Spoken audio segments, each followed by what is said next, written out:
Hello বন্ধুরা, মিষ্টি আমি মানুষ চ্যানেলে তোমাদেরকে অনেক অনেক ওয়েলকাম। তোমরা সবাই কেমন আছো? আশা করছি খুব ভালো আছো। আমি কিন্তু মোটামুটি ভালো আছি। তো অনেকেরই মনে প্রশ্ন জাগছে যে আমি কেন মানে আমার যারা সাবস্ক্রাইবার বন্ধুরা রয়েছে তাদের হয়তো অনেকেরই মনে প্রশ্ন জাগছে যে আমি কেন ভিডিও দিচ্ছি না। তো তোমরা খেয়াল করেছো কিনা আমি ঠিক জানি না, আমার চ্যানেলে আমি কমিউনিটিতে পোস্ট করেছিলাম যে আমার প্রচণ্ড পরিমাণে শরীর খারাপ, যার জন্য আমি এই মুহূর্তে তোমাদের সামনে কোনো বড় ভিডিও বা ব্লগ পোস্ট করতে পারছি না। তো কি হয়েছিল প্রথমেই আমি বলি। তো আমার হয়েছিল হচ্ছে জন্ডিস। তো আমার প্রথম যেটাকে আর কি মানে প্রথম সিমটম যেটা বলে, তো প্রথম আমার নববর্ষের পরের দিন, মানে নববর্ষের ভিডিও তোমরা হোপফুলি খুব তাড়াতাড়ি আসতে চলেছে। তো ওই ভিডিওটা দেখলে বুঝতে পারবে। আমি সেদিন তাঁতিদের বাড়িতে স্টে করে গিয়েছিলাম। তো তারপরের দিন আমি বাড়ি ফিরে যাই। সেই যে রোদ্দুরটা সেটা আমার লেগে গিয়েছিল, রোদ্দুরের লু যেটাকে বলে। তো সেটা লেগে আমার জাস্ট 2 দিন জ্বর ছিল। মানে আমি সোমবার বাড়ি ফিরি, মঙ্গলবার জ্বর ছিল, বুধবার জ্বর ছিল, বৃহস্পতিবার আমার জ্বর একদমই ছিল না। তো জ্বর ছিল, আমি নর্মালি এরকম প্যারাসিটামল খেয়েছি। খাওয়ার পর একদম মুখের স্বাদ ছিল না। মানে বৃহস্পতিবার থেকে শুরু করে শনিবার পর্যন্ত আমার একদম মুখের স্বাদ ছিল না। মানে আমি জল খাচ্ছি সেটাতেও আমি কোনো টেস্ট পাচ্ছি না। তো যাই হোক, রোববার সকালবেলা থেকে আমার হঠাৎই অ্যাসিডিটি শুরু হয়। তো এবার রোববার সকালবেলা আমাদের বাড়িতে চিকেন হয়। এবার আমার অতিরিক্ত অম্বল না হলে বা অতিরিক্ত অ্যাসিডিটি না হলে না কোনোদিনও বমি হয় না। এবার যাই হোক, আমি চিকেন খাই, চিকেন খেয়ে দুপুরবেলা হঠাৎ অ্যাসিডিটি হয়ে যায়। তো আমি অ্যাসিডিটির ওষুধ খেয়ে নিই। আর আমার সত্যি কথা বলতে কোনোদিনও মানে অ্যাসিডিটি হলে জোয়ান বা আমলকি খেয়ে কোনোদিনও আমার কমে না। আমি ওষুধ না খেলে যেন মনে হয় মানে আরও অ্যাসিডিটি বেড়ে যাবে। এটা আমার নিজস্ব মতামত, অনেকের হয়তো কমে যায়, কিন্তু আমার এটা নিজস্ব মতামত। তো যাই হোক, দেওয়ার পর হঠাৎ করে ঠিক 4:30-5টা নাগাদ করে আমার বমি শুরু হয়। 2বার বমি করি আমি। মানে আমি বলছি না, আমার অতিরিক্ত অ্যাসিডিটি না হয়ে গেলে আমার বমি হয় না কোনোদিনও। আর সেদিনকে আমার অতিরিক্ত অ্যাসিডিটি হয়ে গেছিলো, আমি 2বার বমি করি। তো যাই হোক, এবার মা তো চিন্তায় পড়ে যাচ্ছে 2বার বমি করলো, কী হলো রে বাবা। তো আমি যাই হোক রাত্রিবেলা আবার অ্যাসিডিটির একটা ওষুধ খেয়ে নিই। তো তার পরের দিন সোমবার দুপুরবেলা আমি যখন খেতে বসেছি তখন না মানে ঠিক মানে কেমন একটা অস্বস্তি হচ্ছিলো। মানে আমি হয়তো কাউকে বলে বোঝাতে পারবো না।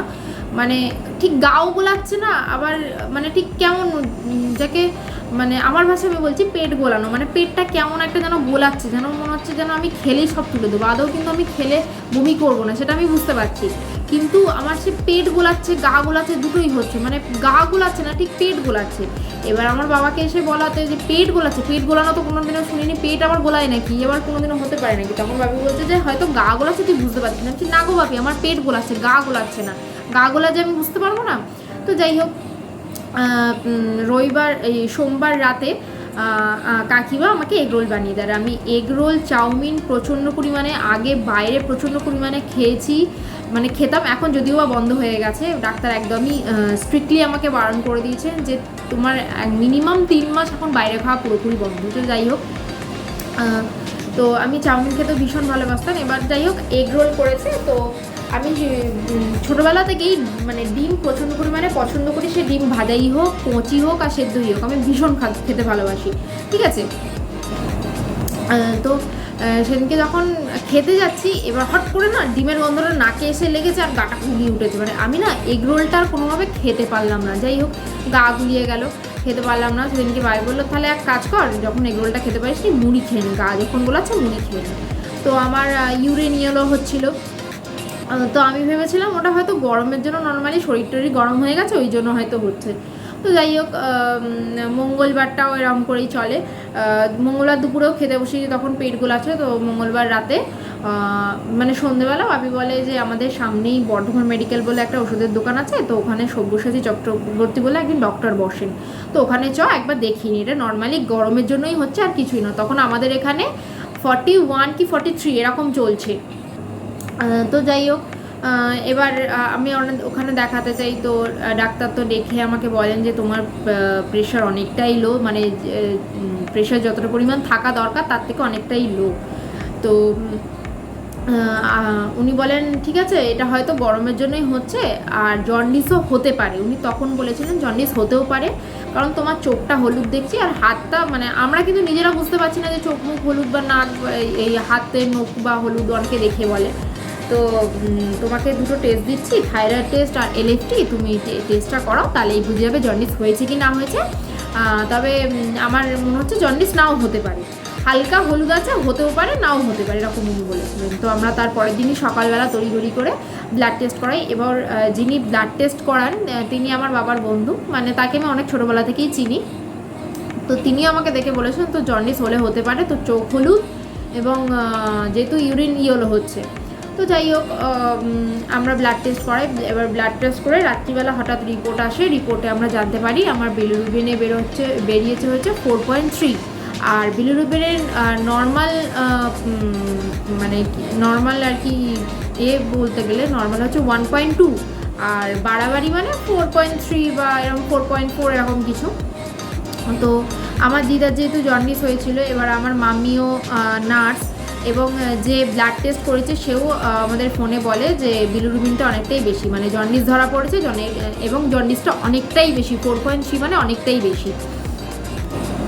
তো তখন আমরা তার পরের দিনকে ডাক্তারবাবুকে রিপোর্ট দেখাই, ডাক্তার বলে যে অনেকটাই বেশি বিলিরুবিন, তুই শুধু শুয়ে থাক। এবং ডাক্তারবাবুর বিহেভিয়ার এমন মানে সত্যি এতটাই ভালো, মানে বলার কথা নয়, যে ডাক্তারবাবু আমাকে বলেন যে তুই শুধু চুপচাপ শুয়ে থাক, তোকে সুস্থ করার দায়িত্ব আমার পুরো। ডাক্তারবাবু আমাকে বেড রেস্ট দিয়ে দেন এবং 3 মাস পুরো আমাকে সেদ্ধ ভাত খেতে বলে, তো আর জল ফুটিয়ে খেতে বলে। তো ডাক্তারবাবু ওখানে সঙ্গে সঙ্গে আমাকে বলেই দেয় তুই কি বাইরে খেতিস, তোর কিন্তু জলবাহিত রোগ নয় এটা, তোর বাইরে খাওয়া দাওয়া করে আমি প্রচণ্ড পরিমাণে মানে 3 মাস কি 6 মাস র্যান্ডামলি আমি বাইরে খেতে থাকতাম, ঠিক আছে। তো বাইরে খাওয়ার পরিমাণে এটা হয়েছে। তো যাই হোক বাড়িতে আসি পুরো বেড রেস্ট, তো বললো ঠিক আছে টেনশন করার দরকার নেই, তুই চুপচাপ শুয়ে থাক, তোকে সুস্থ করার দায়িত্ব আমার।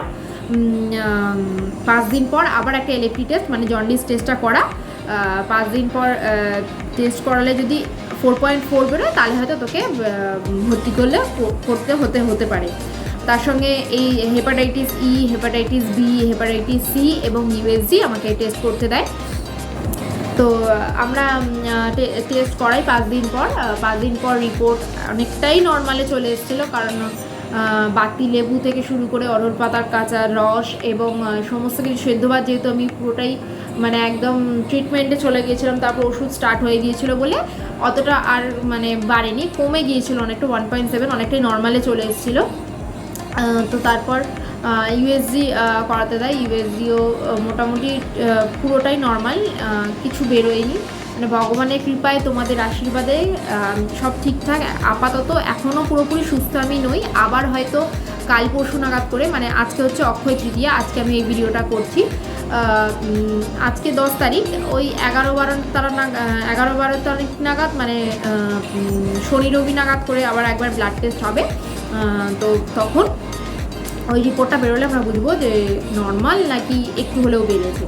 তো প্রথমেই আমি সবার কাছে ক্ষমা চেয়ে নিচ্ছি এতদিন ভিডিও পোস্ট না করার কারণে, কারণ বলবো যে তোমাদের সবটাই বললাম যে আমার জন্ডিস হয়েছিল। তো হোপফুলি এবার আস্তে আস্তে আমি ভিডিওগুলো পোস্ট করতে থাকবো। আর ডাক্তার এটাও আমাকে দেখে বলেছিলেন যে তোমার প্রেশার কিন্তু অনেকটাই লো, আর বাইরের খাওয়া একদমই না, এখন পুরোপুরি বন্ধ। আর সত্যি কথা বলতে আমার যখন রিপোর্ট এলো আমরা কেউ ভাবতে পারিনি যে আমার বিলিরুবিন এতটা মানে 4.3 এতটা বাড়াবাড়ি হবে। তো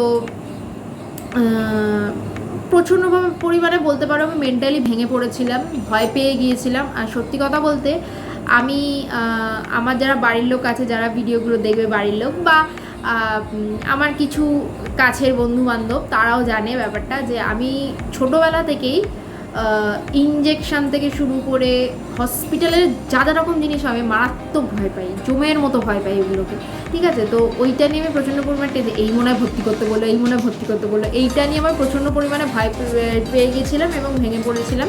তো যাই হোক ভগবানের কৃপায়, তোমাদের আশীর্বাদে, সবার আশীর্বাদে আমি আবার সুস্থ হয়ে উঠছি আস্তে আস্তে। তো তোমরা নববর্ষের ভিডিও, এখনও অনেক ভিডিও আমার কাছে পেন্ডিং পড়ে রয়েছে, তো তোমরা হোপফুলি খুব তাড়াতাড়ি নববর্ষের ভিডিওটা পাবে, তারপর হয়তো পুরীর ভিডিওটা পাবে। তো তোমরা ভিডিওটা স্কিপ না করে দেখতে থাকো। ভিডিওটি ভালো লাগলে অবশ্যই একটি লাইক করে দিও।